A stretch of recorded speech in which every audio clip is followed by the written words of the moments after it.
सुबह सुबह अंबिका नाश्ते की तैयारी में जुटी होती है तो वहीं ऊपर के फ्लोर पर सो रही देवरानी मिच मिच कर रही होती है। इस जेठानी ने तो जीना दुश्वार कर रखा है। सुबह के 5 बजते ही इसकी खटपट शुरू हो जाती है। मेरी तो जिंदगी झंड हो गई है। इतने में सास राज देवी हाथों में चाय नाश्ता लेके कमरे में आती है। अरे उठ गई मेरी लाडली छोटी बहू, जल्दी से मुंह हाथ धोकर नाश्ता कर लो। क्या बात है बहू, तुम ऐसे सर पकड़कर क्यों बैठी हो? मम्मी जी, दर्द के मारे मेरा सर फटा जा रहा है। जेठानी जी सुबह सुबह खटर पटर करके नींद खराब कर देती हैं। पता नहीं उनको मुझसे क्या जलन है। जब से मैं शादी करके आई हूँ, मजाल है जो वो एक दिन भी मुझे ढंग से सो लेने दे। देवरानी नमक मिर्च लगाकर अपनी सास से जेठानी की झूठी शिकायतें लगाती है, जिससे गुस्सा कर सास सीधा नीचे जेठानी के पास जाती है। दोनों बच्चे अंश पलक प्लेट लेकर बैठे होते हैं। मामा मामा, मुझको जल्दी से पराठा बना कर दो ना, भूख लगी है। ओ अंश, तू चुप बैठ। मम्मी पहले मुझको पराठा देना। अंश पलक ऐसे झगड़ते नहीं, थोड़ी देर इंतजार करो, मैं तुम दोनों को पराठे दे रही हूँ। पहले तुम्हारे पापा और चाचू का लंच पैक करने दो, फिर उन्हें नाश्ता भी देना है। तभी राज देवी कड़वे मिजाज से बोलती है। नहीं नहीं, बाद में क्यों, पहले अपने इन भूखे नंगे बच्चों को खिला दे ठूस कर। जैसी माँ वैसे ही पेटू बच्चे पैदा किए हैं। माँ जी क्या बात है, आज आप इतनी कड़वी बातें क्यों बोल रही हैं? मुझसे कोई गलती हुई है क्या? गलती तो हमसे हुई है, जो तुझ जैसी गरीब को अपने घर की बहू बना बैठे, जिसकी हैसियत इस घर में नौकरानी बनने की नहीं थी, महारानी बनकर राज कर रही है। अपनी पत्नी को इस कदर बेइज्जत होता देखकर देव खुद को बोलने से रोक नहीं पाता। बस कीजिए माँ, बस कीजिए। इस बेचारी के सब्र का इतना भी इम्तिहान मत लीजिए। यूं तो बोलने के लिए मेरे पास भी बहुत कुछ है। देवरानी के होते हुए सारा दिन मेरी पत्नी अकेले सारा काम धाम करती है, एक उफ तक नहीं करती। घर का बड़ा बेटा, बड़ी बहू होने के नाते ऊपर रहने का अधिकार हम दोनों का था, लेकिन उसे भी हम अपने छोटे और उसकी पत्नी को दे दिया, क्योंकि वो दहेज लेकर आई थी। इसलिए आप उसे पलकों पर बिठा कर रखती हैं और मेरी पत्नी को पैर की जूती समझती हैं। माँ, छोटा मुंह बड़ी बात, लेकिन आप ऐसा करके दोनों देवरानी जेठानी के बीच में भेदभाव नहीं कर रही तो क्या कर रही हैं? रंजिश का माहौल देखकर चंट चालू देवरानी मौके का फायदा उठाते हुए आग में घी डालने का काम करती है। देख लीजिए, इसे कहते हैं असली जोरू का कलाम सासू माँ। ये करीब जेठानी एक नंबर की तेज तरार है। जरूर जेठ जी के कान भरे होंगे महारानी ने। मगर इसकी चालाकी मेरे आगे नहीं चलेगी। कान खोलकर सुन ले मेरी गरीब बहू, आज के बाद हम तेरे कोई नहीं और तुम हमारे कोई नहीं। अब तुम लोग अपने बलबूते पर जियो, इस नीचे के हिस्से में रहो। और तुम सुनो जी, हम दोनों अपनी बहू के साथ ऊपर के फ्लोर पर रहेंगे अब। सास का ये फैसला सुनकर अमीर घमंडी देवरानी के मन में लड्डू फूटने लगते हैं। इस बार मेरा दाव निशाने पर ही लग गया। अब मुझे हमेशा हमेशा के लिए इस गरीब जेठानी और इसके कच्चे बच्चों से छुटकारा मिल जाएगा। ऊपर के फ्लोर पर इनका आना जाना बंद, तो अब मेरी पहली दिवाली भी बेहतरीन खुशियों भरी गुजरेगी।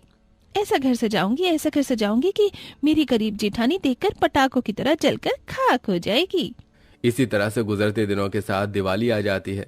देवरानी फेस पैक लगाकर बैठी थी, तभी सास उसके पास आती है। वैदेही बहू, दिवाली का त्योहार आने वाला है। मैं सोच रही हूँ हम दोनों सास बहू आज से ही दिवाली की साफ सफाई शुरू कर दें, फिर सजावट भी तो करनी होगी। इस पर देवरानी घमंड में बोलती है। क्या कहा आपने मम्मी जी? मैं और दिवाली की सफाई करूं? सवाल ही पैदा नहीं होता। मेरे मम्मी डैडी के घर दिवाली की सफाई करने के लिए काम वाली बाई आती थी, तो आप दिवाली की सफाई के लिए काम वाली बाई लगवा लीजिए। बाकी दिवाली की डेकोरेशन मैं खुद कर लूंगी। देवरानी का घमंड भरा रवैया थोड़ी देर के लिए सास के मन में खटकता है, लेकिन वो काम वाली बाई लगवा लेती है। इधर जेठानी अकेले ही दिवाली की सफाई में नीचे जुटी होती है।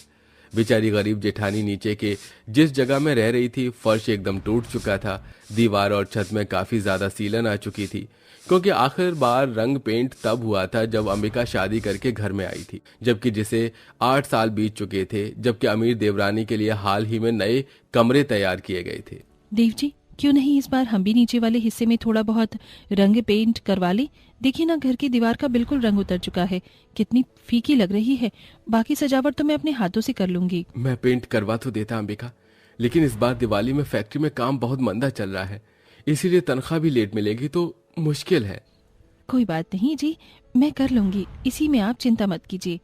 नीचे के हिस्से की बदरंग हालत को देखकर अंबिका, जो कि गरीब लेकिन हर तरह से कुशल और हुनरबाज थी, वो गोबर लाकर पूरे आंगन को अच्छी तरह से लीपती है।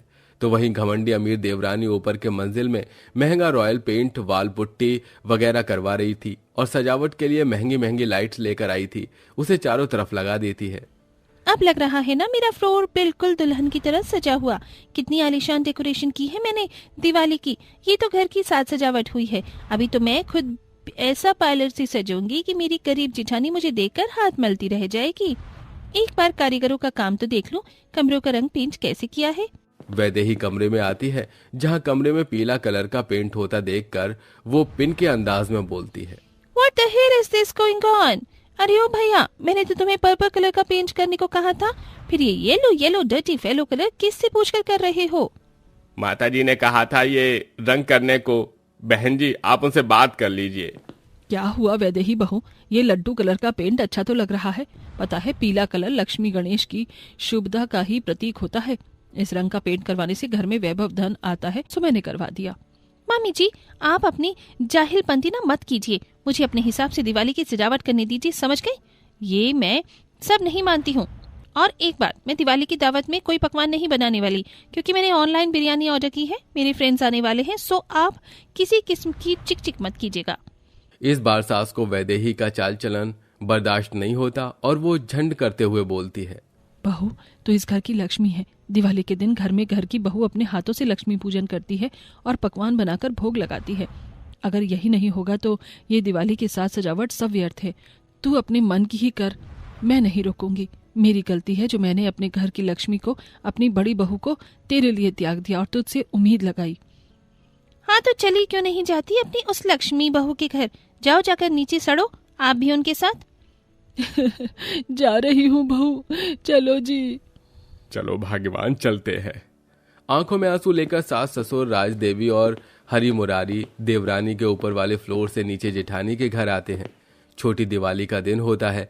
अंबिका के घर में महंगी लाइट भले नहीं लगी थी, लेकिन मिट्टी के दिए उसके घर को खूबसूरत बना रही थी। चौखट पर लगा आम पत्तों का तोरण और गेंदे के फूलों की लड़ियों से घर किसी शादी समारोह वाले घर जितना सुंदर लग रहा था, मानो उस घर में मां लक्ष्मी का वास हो। और वो आंखें बिछाई अपनी सास ससुर के आने का इंतजार ही कर रही थी। उसके मन में दुख था। देव जी, ये दिवाली की साज सजावट, ये पकवान है, मिठाइयाँ, सब कुछ माजी और बाबूजी के बिना अधूरा सा लग रहा है। काश वो थोड़ी देर के लिए ही नीचे आ जाते। तभी रोते हुए लहजे से सास बोलती है, आ तो गए हम तेरे घर में बहू, अब हम साथ मिलकर दिवाली मनाएंगे यहीं नीचे। अपने सास ससुर को देखकर गरीब जेठानी फूली नहीं समाती। उसकी आंखों से खुशियों के आंसू बहने लगते हैं। माँ जी, बाबूजी, आप दोनों यहाँ मुझ गरीब के घर में पधारे हैं। धन्य भाग है मेरे, बैठिए ना। गरीब जेठानी की जितनी क्षमता और सामर्थ्य होती है, उतने में वो अपने सास ससुर का भरा पूरा स्वागत सत्कार करती है। यूं ही अब दिवाली का दिन भी आ जाता है, जहां अमीर देवरानी का आलीशान ऊपर वाला मंजिला दिवाली की महंगी महंगी बड़ी लाइटों से जगमगा रहा था, लेकिन फिर भी अकेली थी। वहां दिखावटी माहौल था। उसने घमंड में पार्टी के लिए आस पड़ोस वालों को तो बुलाया था, लेकिन एक बार भी अपनी गरीब जेठानी के नीचे वाले हिस्से में झांकने भी नहीं आई थी। जहां ऊपर दिखावटी माहौल छाया हुआ था, तो वहीं नीचे जेठानी के हिस्से में दिवाली की कथा पूजा चल रही थी।